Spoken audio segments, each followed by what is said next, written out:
Hello and Allahu-baha, the Baha'i greeting to all of you. My name is Abbas Temori. I am the elder of Baha'u'llah. I am his envoy on the planet Earth to elucidate and interpret and bring up some of the different dimensions of the Baha'i writings and what it means. Last time I spoke to you, one of the consequences of the man-made law, basically that causes people go towards ISIS, but this ISISism is everywhere really. Tonight, as I promised, I'm going to develop the subject and try to give it a title that was pictured by Abdul-Baha.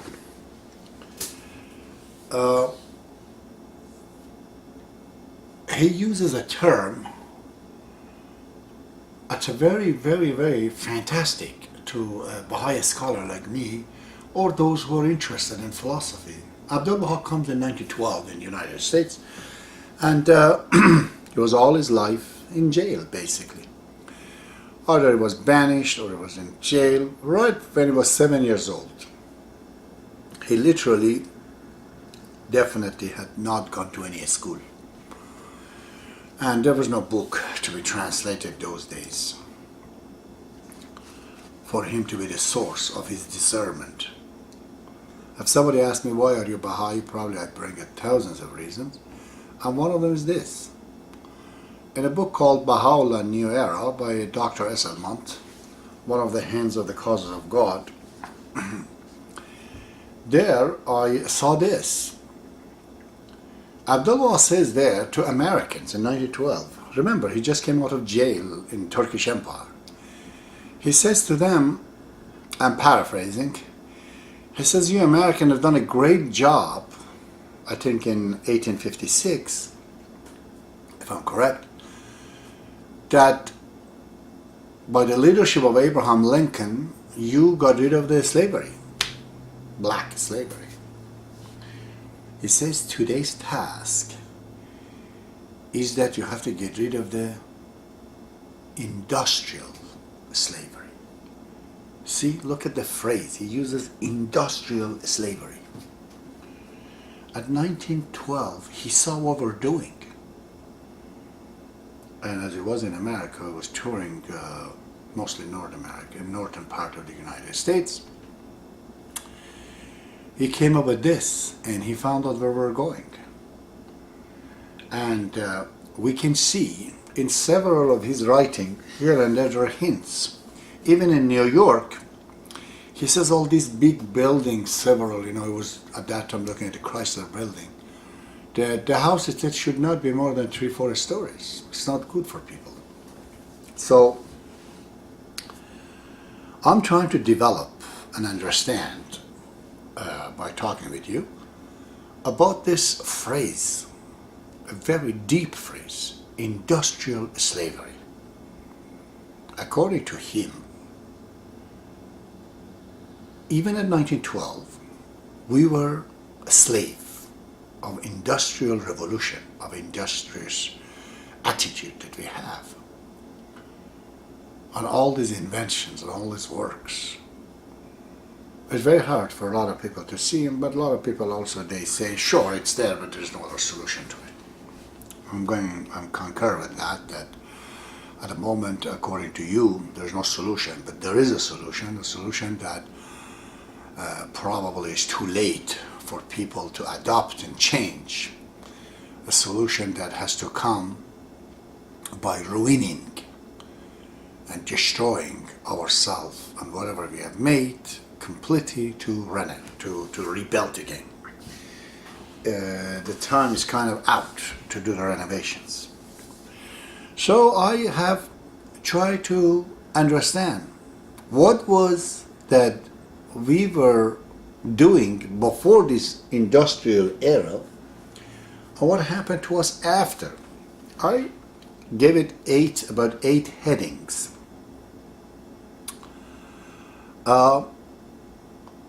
One of them, if you look, I discerned, in myself, I'm looking at my own thinking, that we are basically militarized, the entire planet. I mean, all the Western civilization, wherever it has gone, mankind has been militarized. We get up 5 o'clock, 8 o'clock, at the work we have to be, and 5 o'clock we have to be home. Everything we do, it's according to a plan made by others. And we have to follow it. We're called workers. And this has caused entirely a different aspect of our life. What's a slavery? A slavery, in my opinion, is to obey the laws and the rules of somebody that I don't like, but yet I have to, for my living. In this relationship, the guy who is postulating these rules and laws, he makes thousands times more money than me and more profit and benefit than the person who's following it.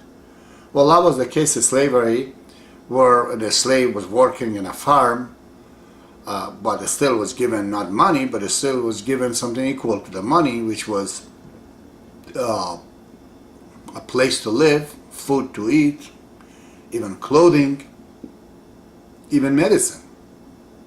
They had to or they would die. So a bare minimum, basically, they had, and the slave master, or whatever, feudals, if you like, was making, of course, a lot more money than these people. But when we're looking at it right now, a person who works in the West, in Canada and US, whether it's a car factory or it's a carpentry, wherever it is, the money that he makes is not even a fraction of the person who owns Ford of Canada, or GM, Microsoft, anywhere. So slavery is on. The businessman, the capitalists make thousands-fold more money than the people who are actually doing the job. And they will have to follow it.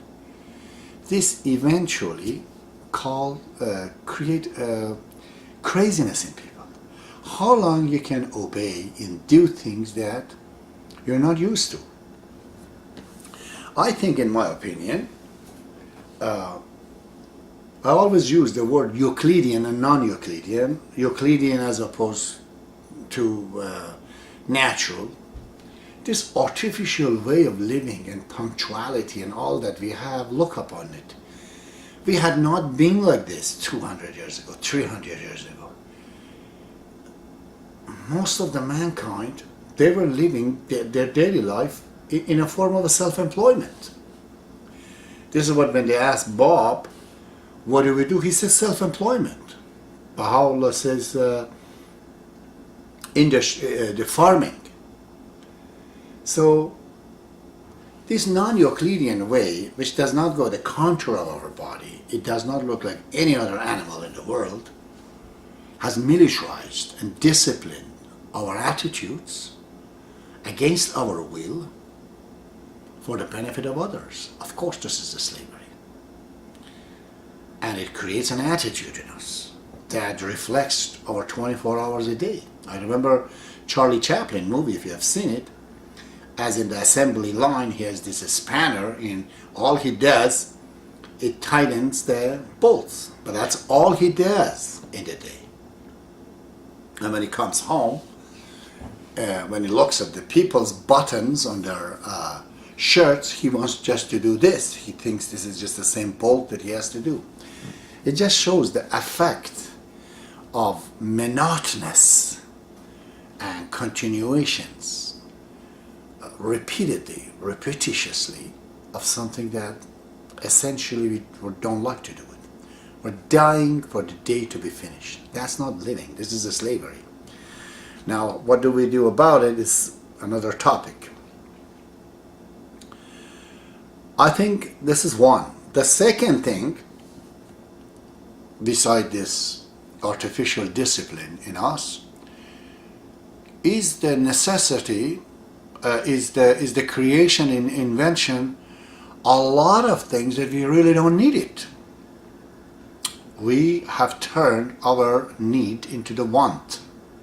Okay? You see how much money we owe. Let's look at our daily life. Over things that we didn't have before and we really don't need to have. Let's just say it's one of the most essential things, is your personal car. Do we really need a car? Couldn't we have a train, we call it go bus, go train, in every lane in the streets, like elevator. You push the button and it comes and takes you where you want to. How much safer would be the environment, imagine? Do we need it? But look at thousands of other things. What about the boats? What about the skidoos? What about so many other things that we never had before? But they have invented these things within us. Of course, if we have not seen a VCR, we don't know what it is. We never want it. But when they show it to us, immediately, then we want it. It says, listen.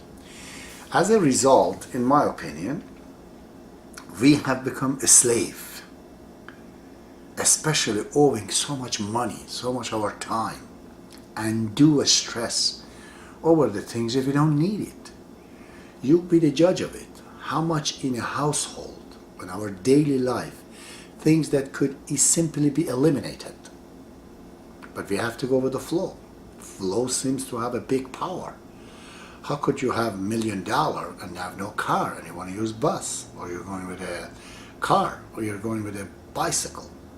Many people do, but really this is the second thing, that we have become enslaved to our own tools, inventions.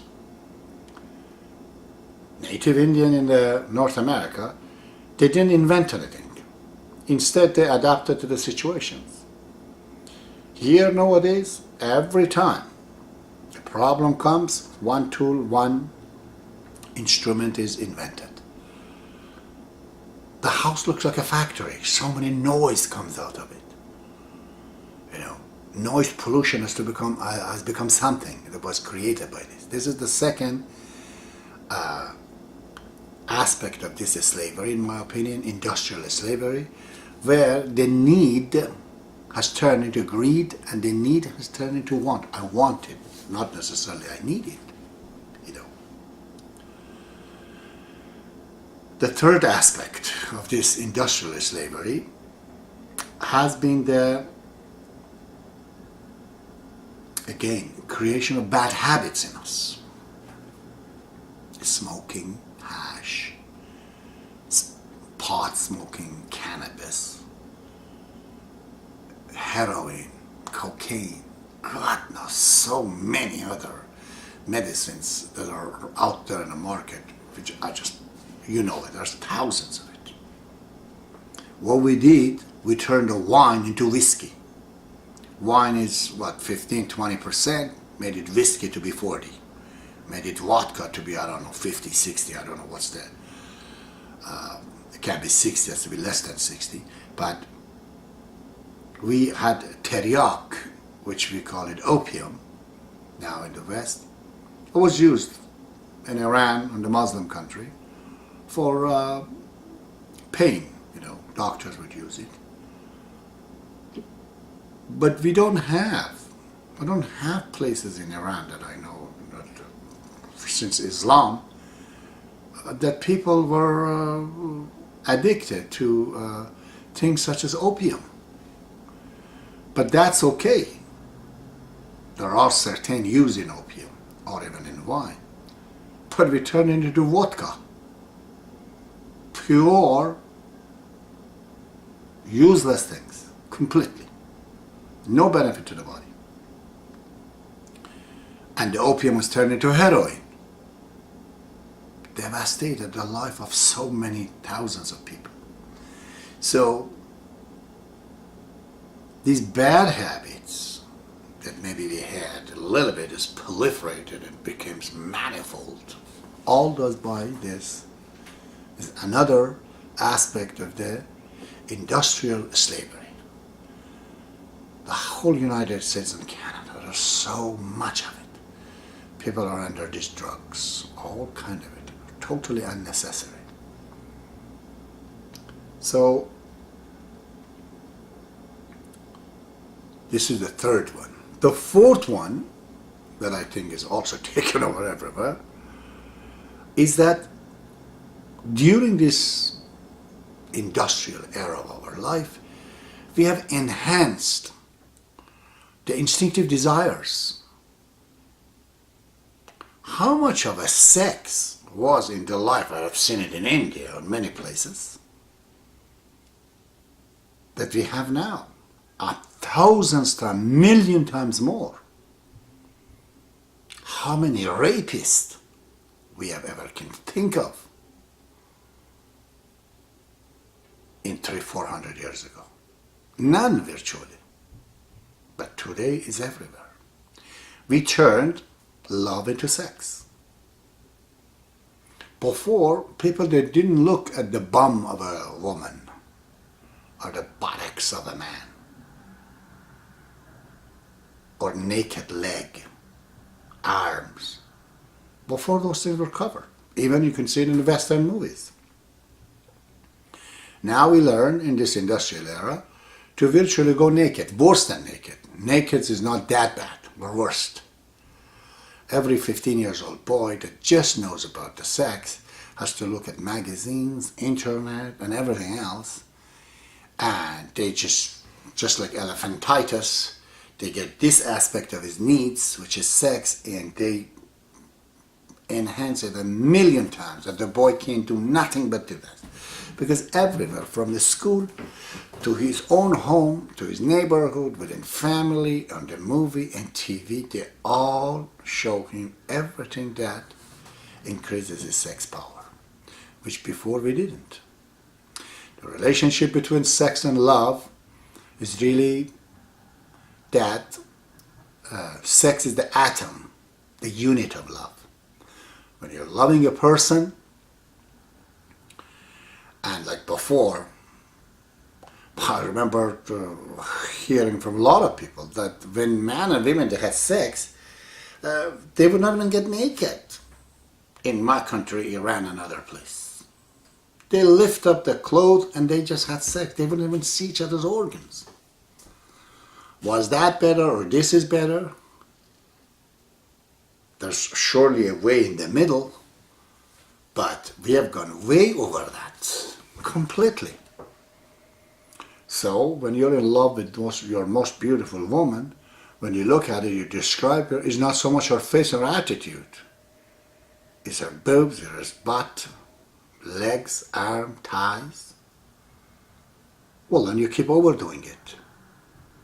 So even if you're Romeo in love with Juliet, if you're going to have 3-4 times a day sex, 100 times in a week, after 6 months, you cashed out all your love into sex.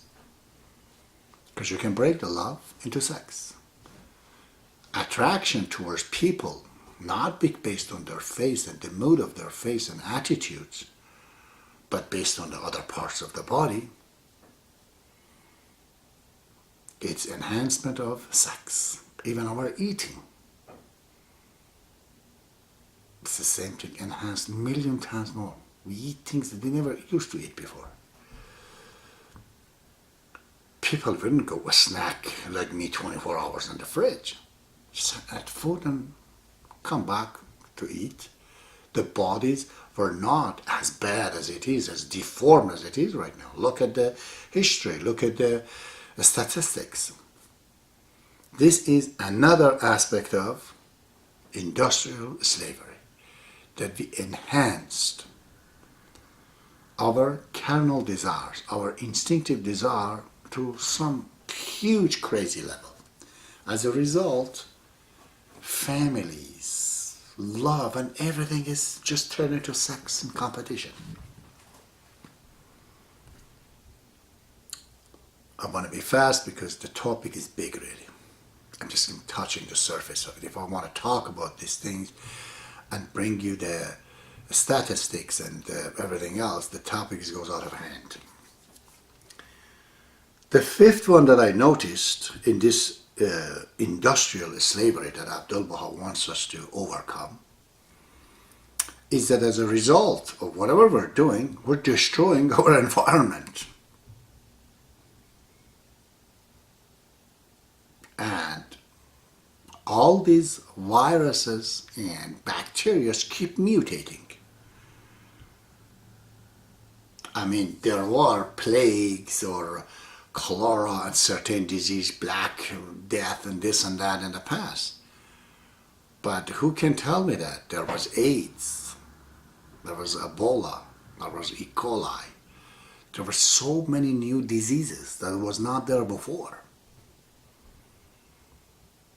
You see, this changing of the environment is not just simply, okay, we can't breathe. Under these changes, we are doing some serious damages, I should say, or alteration to an environment that is not going to be suitable for man. Anything is possible. You know, I can expand, better than me. Look at the ozone layers. Look at so many things that we have done to the environment that pollution is all over. The planet Earth has been polluted ever since the last couple hundred years, million times before. And this is our own home. This is where we live. There is a time when mankind becomes aware that a piece of metal, an aluminum, steel, which Earth cannot make it, they could have penalty of death if somebody wants to waste it. It will come on the planet because we would not have it. You see how we wasted so much? They would have to go down into the earth, whatever. We have filled up so many places in the sea, in the rivers, underground, in the landfill side. These metals, we have to dig it down and bring it back. The future needs it. These are not fruits or renewable, as they say.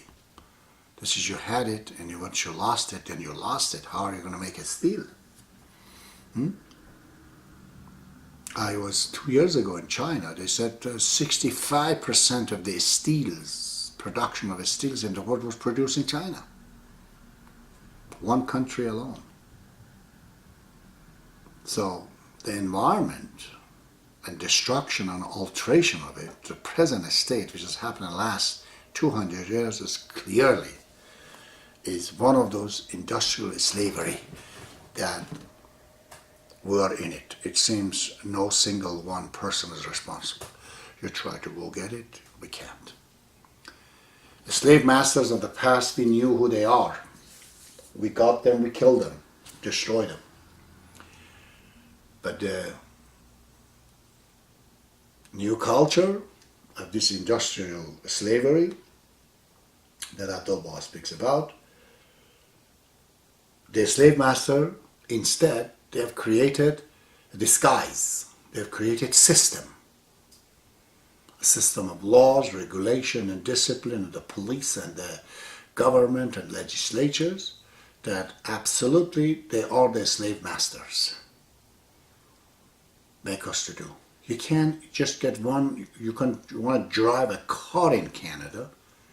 Imagine what do you have to go through from emission test, from safety test, that if you get this car, which is an older car, or your own car after a few years, then you have to get a sticker, you have to get insurance, you have to have a license. So much rules goes around it. Then you're in the streets, everything that you do, so much obedience from a man to another man is nothing but a slavery. So the environment the destruction of environment and alteration of it is one of these things, one of the aspects of this slavery, in my opinion. So the sixth aspect I've seen in this slavery, under again disguise of regulations, under disguise of laws, legislatures, under the system, they know every man in North America, whatever we're doing. I'm talking here, I go buy anything, they know through my cards what I'm buying. They've created so many cards. In Iran we have one identification card, not a card, even a little booklet, never used it. But I remember we just had to knew our number is 48, mine was 48, where I was born. Now in Canada, so many things I have to carry all the time with me. From citizenship card, to my social security card, to my license, to my health card, name it. It's just there. This has created a system of control that man really is not free. We're not free. We are free within these rules and regulations that they have made for us. We are free if we do this, if we do that, if we don't do that, if we don't do this. It's all based on the rules and regulation, and milliards of it. What freedom? The whole Western civilization is nothing but a virtual, invisible walls, every one of us in a cell. You see? They're controlling everything we have. Everything. Anything you want to use, you want to go to the internet or anything, they email you. They just push you to push the button and all that. I'm a businessman, I'm not under those criteria as much, but I for sure feel it completely. I'd rather be a small meteorite to revolve around the sun than to be a huge object such a moon that I have to revolve around the earth that would revolve me around the sun, a secondary. That's what employment in the world is, everywhere you go. This control of all aspects of your life. Okay? Now,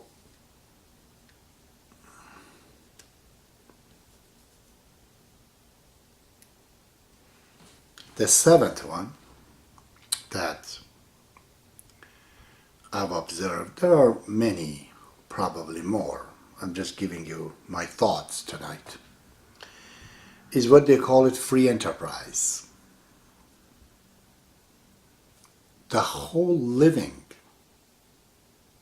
and the life is based on nothing but a game. A game in which one is winner, everybody else is a loser. Look at, for example, pageants, girl. Miss America, Miss Canada, Miss India. One wins, all other 52 states girls are fantastic, beautiful young girl with a lot of ability.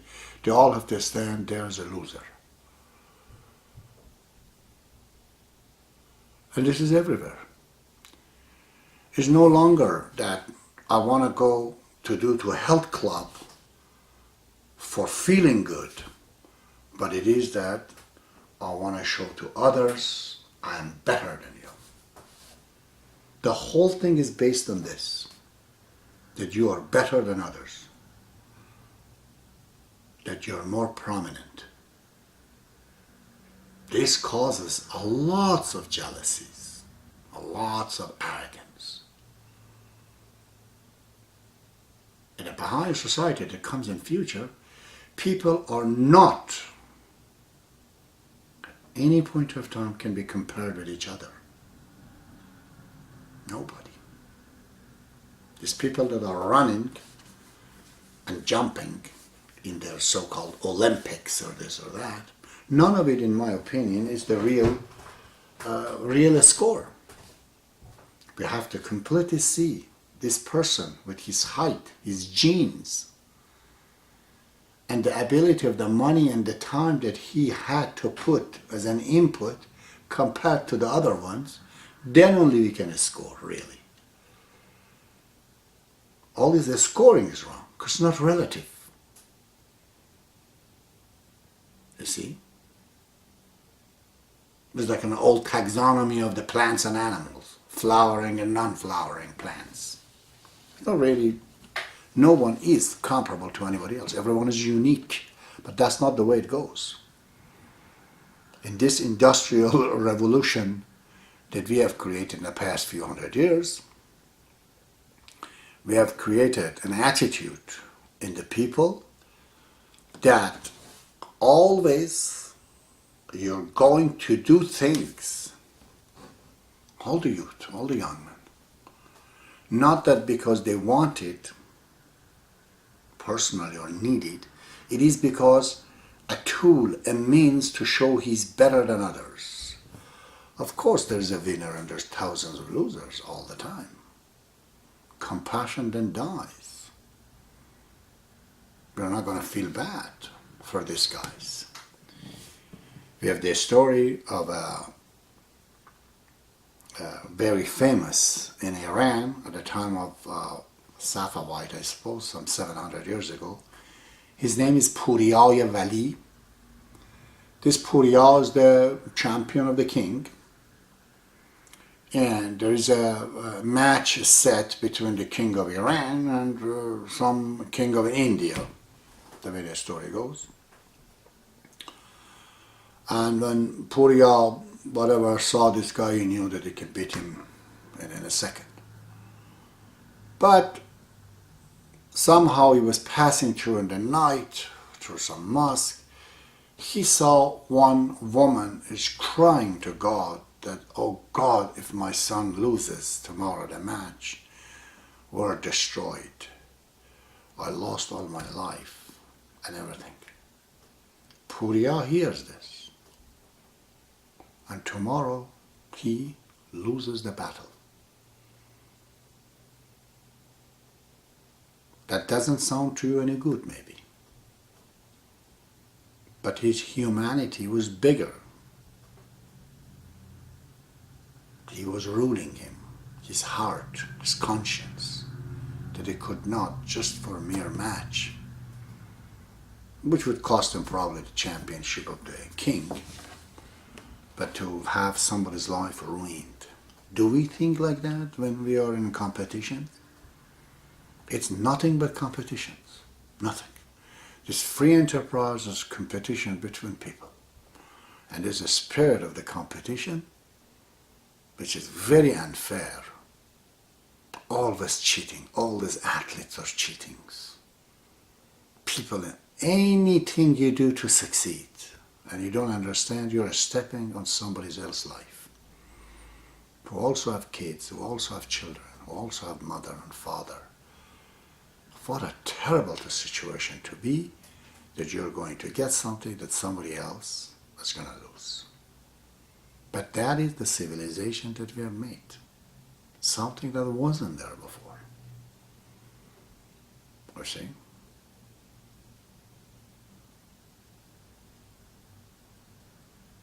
Abdul-Baha has a very strange saying. I was reading when he was in the US. I don't know, somebody fall in the water or something. The occasions, I can't remember it exactly. But he says, he recognizes, you see, what a divine figure of God is. He says, some of these people are willing to die to become famous. This being famous, superior, and bigger than others, is one of the side effects of this society that does not accept Baha'u'llah, that does not accept nothing but entirely egotistics. Everything revolves around the person. That is the seventh part of it. And finally, I'm going to conclude by bringing this last part.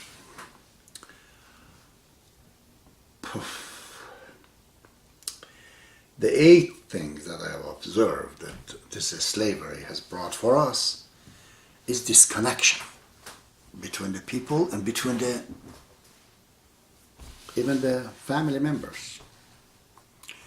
I go sometimes in Canada, I'm a salesman, I sell jobs, people call me to do eavesdropping or siding or building decks or whatever, renovations. And I go to the Indian families from India. I see in the house there's still grandfather and grandmother live there. And this husband and wife, they're fine. There's children. The whole unit is there.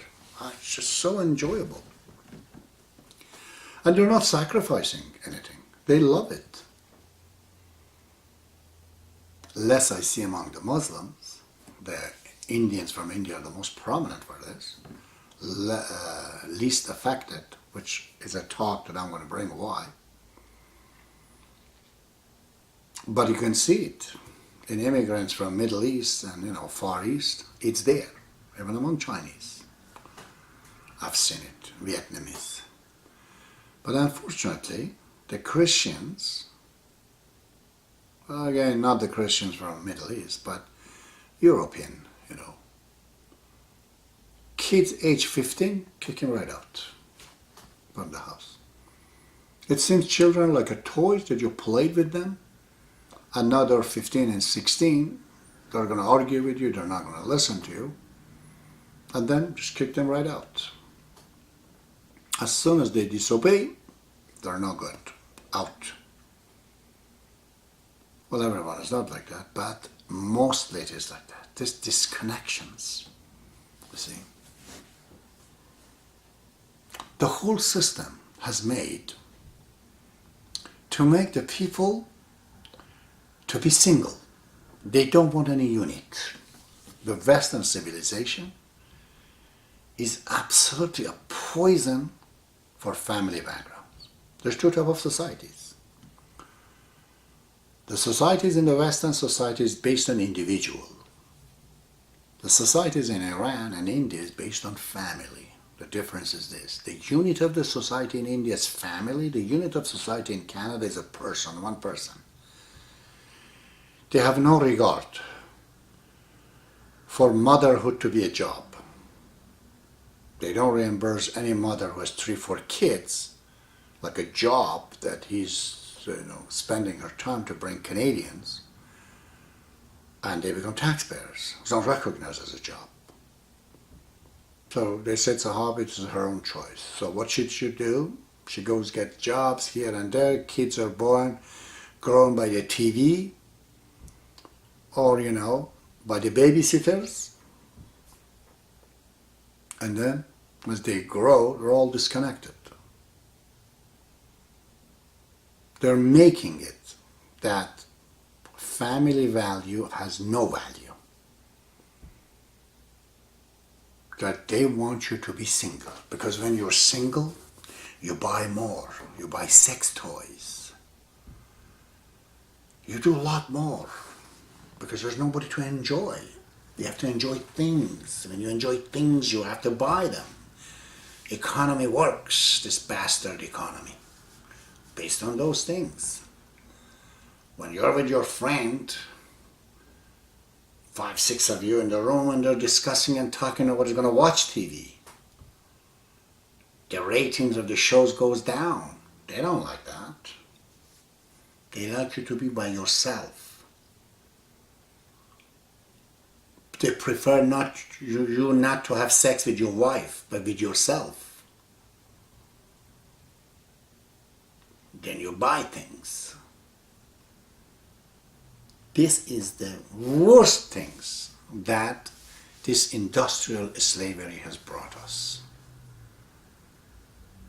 A society that does not recognize the religion and the faith and the revelation of Baha'u'llah. They said in the West, well, if we allow the system of family of the Muslims or the Christians, And these guys, when they develop a religious attitude, they don't get along, they're right. They said, so what do? We just throw it out and we say that there's no religion, we don't want to do anything with it.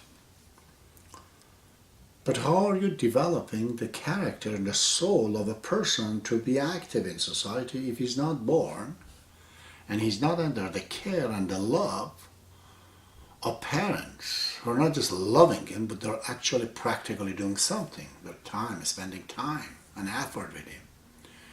There's discussion, there's interaction between them. Parents are not watching TV with the children, they're doing things, as it is the case with the Indian families. So this womb of society, which is the two wombs, the one is our mother, where we develop, all these faculties not to be handicapped when we're born. Then we have a social womb. This social womb, which is the womb of the family, it cannot be enacted. I've spoken about this before. The lawmakers, the philosophers, the scientists, artists, poets, whoever, they're not able to enact it. People won't follow it. It has to be done only through the prophet of God. God himself. This is the area when we cannot enact things. Muslim followed that. They have strong characters. Had Christians, the same thing. Those personalities that they came in 1600 from Europe to United States and Canada, none of them is around. The firmness they had, those British people, that they built Canada. These are all flimsy, virus characters with millions of virus in their personalities. So many unwanted things that they have seen and they heard and they're installed in their system. They're not able to act. They're not like the people in the past. None of these British that I see them, they're all depressed, brooding. They're not like them. Sometimes I see their grandfathers and they're so joyful and so exuberant, so nice. You see them, oh, these are the people who built Canada, but not the new generation. Because those guys, they were breeding within the womb of Christianity, of Christ, that is missing right now. And believe me, Superman and the Spider-Man are not Jesus. Their value is completely crazy. There is no value. In this disconnection, they find you, they're lonely, so what are you watching? Ayatul TV. And Ayatul TV keep installing their programs in your head because you're watching it. It's going to go in your conscious and your subconscious and that's it. And then they tell you what to do. That's like the movie that they made themselves, Matrix. They tell you what's right, what's wrong, and you just keep following them. They want you single because they can rule you well.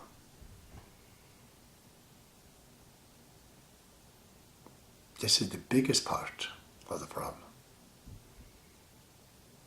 Husband and wife, they're married. They're watching TV and I've seen them. The wife jumps to the husband, hey, why are you looking at that woman? But she's in TV. Same thing as the boy asking. We call it freedom. We think we can handle. Women cannot handle to see another beautiful woman showing her legs and boobs and everything comes in front of their husbands. What freedom? It's not freedom. This is not freedom. Freedom is something you can handle, but you can't handle this. As a result, people get divorced, people are unhappy, depressed, suppressed. So this is a brief account that I made it up when I was going from Guelph to Toronto tonight. I just thought, while I'm in the car, let me think about this and see what is this industrial slavery. I just gave you some hints The subject is way bigger than this. You know it, every one of you know it. The question is that, how are you going to do it? What is the solution? I told you before, the existence of this slavery has created people in the East, Muslim mostly, into terrorists. And in the Christian countries, where they have missed the class of Islam, they don't know what Islam is.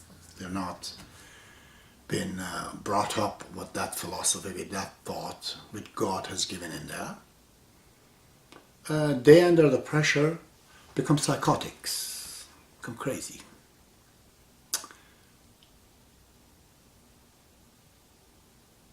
That's a staggering number. 1 out of 5 of Canadians is dependent on the antipsychotic medicines. And I had dealt with one of these cases, an Italian boy, that you don't know what they were doing to him, this doctors, psychiatrists. The issue was so obvious to me that they're wrong that I had to fight more than 2-3 months. This guy's in Homewood, one of the most famous facilities and psychiatric facility in the city of Guelph, Ontario. A lot of famous people have come down there. I had a hard time to tell them that all what you're doing is looking at the bruise. The brain is bruised, missing dopamine level or testosterone level and all that. But you do not see where is this coming from. It's irrelevant to you. Say the hand is broken, I'm going to have to fix it and mend it. The guy gets out of the road, 2 minutes after, the other hand breaks. Bring him back again and fix it. That's all these doctors, so-called psychiatrists, I don't know why they call them psychiatrists, really, they have no idea what psyche of the man is. They're just brain doctors. Just like injury happens to your body, injury happens to your brain, and they fix it. But unaware of what the psyche of man is and what other metaphysical tools are out there, that they do not have to go. They wouldn't listen to me at all. And I had to fight. This boy was completely there for no reason that they were mentioning. And I got him out. I helped him to buy a house. His money was, he was going to be decapacitated. They were going to take his money, give it to a lawyer, and the lawyer monthly pay him so much money. He was about to kill himself when he heard that. They brought his lawyer, and I had to go in loudly to tell them that I will take this patient to some psychiatrists that are from Iran and Muslim background and Hindu background, friend of mine in Toronto, and they will have a different opinion than yours. Then I will sue you if you continue with this. And I know they heard it, and they knew I am not a simple guy to mess up with. And they had a court for him, a hearing, to decapacitate and get all his money from him. In there, they delayed it for a week, and then they decided not to, because they were afraid I have money and I'm going to fight it in the court and this and that, and they thought that the issue might create a bigger problem. These bozos, psychiatrists, absolute bozos, I've given the example to them, told them, your likeness as a doctor is like a man who is going to a physician, and as he talks about his problem, the doctor completely misses the patients, and he goes back to the dog that he came with in the office, and they try to fix the dog, as if they don't see the patient. I told him this is the likeness of what you are. You're living in an era, pre-Copernicus era, where we were thinking the earth is the center and the sun revolves around it. All our mathematics, everything was based on that. But the very fundamental cornerstone of our science was wrong. And when the people they came to fight it at that time, priests and scientists of that time, most of them were priests, they fought with them vehemently. They had nothing. The Kepler, the biggest one, after Copernicus, he had no job. He was a fortune teller. The laws of Kepler that tells us things is not in circle, it's in oval. And how the Muslim, they were saying two center for the sun. The sun has two different orbits. And he said, no, it's just one orbit with two different focal point, as it is in the oval, as opposed to the circle. I said, you're living in that era. You just don't see soul. You haven't, the fundamental definition of the human being is wrong. And by God, how many times have I spoken to and brought to this? It just doesn't work. So, the boy got the house, his job right now, $25 an hour. His life has changed. He still has to take that medicine, a very little one. They were giving him a lot more, but finally they reduced it to one. But he has to go every month to check him out. And he says, Tony, I can't throw it into the bathroom. And I have the other ones that this many pages of the psychiatric problem for this person, 350 pages. Gosh, if she takes this medicine, it would have been like a big chunk. She's throwing it all in toilets. None of it is useful. The person is fixed by me. Not physically, metaphysically. This is why I'm going to bring, the next time, the essential of psychoanalysis. What Freud said, is there. I'm bringing my own, which is based on the Baha'i faith. The very essential of psychotherapy, psychiatrists, to see what it is that we're dealing with. There are a few essential elements that cannot be missed. I think quite a few of the people that they were in this problem had problem by a simple method of the Baha'i faith. I said to the doctors in Homewood, you're trying to disable this man. I'm trying to enable him. You're trying to make him irresponsible. I want to make him responsible for an achievable goal. That when he does that, as it is achievable in his power, responsibility, very profitable as well, he gets fixed. Not difficult at all. You don't see it that way. All you see is that the brain configuration into those faulty machines, which were in the very beginning of it, and keep feeding people medicines. Now, if the poor guy doesn't want to take it, too bad. They force him like a hell. And if he shows the slightest anger, 6 of this nurses, they grab him and they shoot all this medicines inside him. And I said to Mark, control yourself, I'm here. Take it and don't say anything. Get out of here. And I got him out and I fixed him. Okay, enough talk. We'll continue.